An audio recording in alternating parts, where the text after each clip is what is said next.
This screencast is going to show you a great organization tool for teachers. Class Dojo offers both a website and an app for your phone or tablet. This resource helps teachers track behavior, group students, connect with parents, and so much more. So the first thing you want to do is log into your account or create an account. Once you've gone through that process, you'll see a page similar to this one. In the center, you can see that it says Select School. So if your school is connected on Class Dojo, you can also connect with other teachers in your school. So let's scroll down to the bottom of the page where we see different classes lined up. So you can click on a class, and up comes a page with all the different students in your class. On this page, you can add students to your class as well by clicking the plus sign. Now let's look at the first great feature of Class Dojo, which is managing student behavior. So if your entire class did a great job of staying on task that day, you could click on Whole Class, and then you see that different positive behaviors pop up, like helping others, on task, participating. So we said that our class did a really good job staying on task. So I would click on task, and then a point goes to every single student in the class. You can do the same thing for individual students as well. So the students in this class are organized into tables, but you could group your students by row, reading group, or any other way. So if we go to groups, we see that table 1 and table 2 both pop up. You can also add more groups in this section too.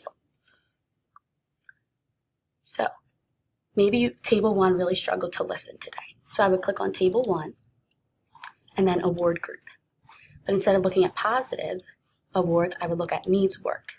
And here we see off task, but we don't see anything that talks about poor listening. So I want to edit skills, click on needs work, add a skill, you can name it poor listening.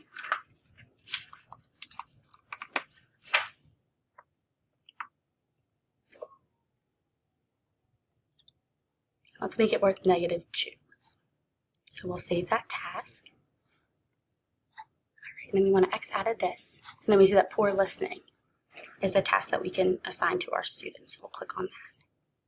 So then you see that table 1 got -2 for poor listening. So then if we go back to students, we can see that all the student tallies have changed because of what we did in the group section as well.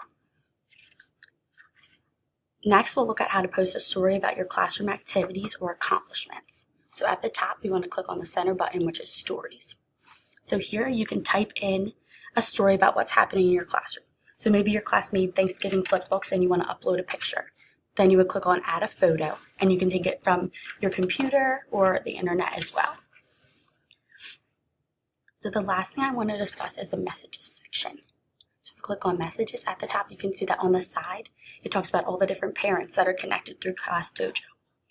So here's where you can communicate with parents and send them invitations to class conferences and other events. Parents that are connected to Class Dojo can see the awards that their son or daughter receives on the site and app.